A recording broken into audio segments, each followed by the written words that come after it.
வணக்கங்க எல்லாத்துக்கும். நான் ஒரு டிரைவரு.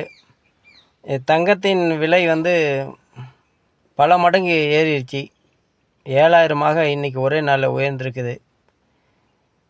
டிரைவர் வாங்க முடியாது, கூலி ஆட்கள் வாங்க முடியாது, தினக்கூலிக்காரன் வாங்க முடியாது. இந்த தங்கங்கிறது கனவு கூட நம்ம இது நினச்சி பார்க்க முடியாது.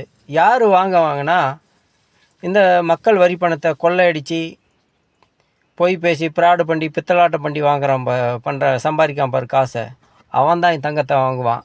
எங்களுக்கு வாங்க முடியாதுங்க. நாங்கள் அந்தளவுக்கு வருமானம் இல்லாதவங்க. நாங்கள் எங்களுக்கும் தங்கத்துக்கு என்ன வேறுபாடு? அரசியல்வாதி வாங்குவான், கவர்மெண்ட் ஆஃபீஸர் வாங்குவான், பல்லாயிரம் கோடி திருடி வச்சிருக்கிறோம் வாங்குவான்.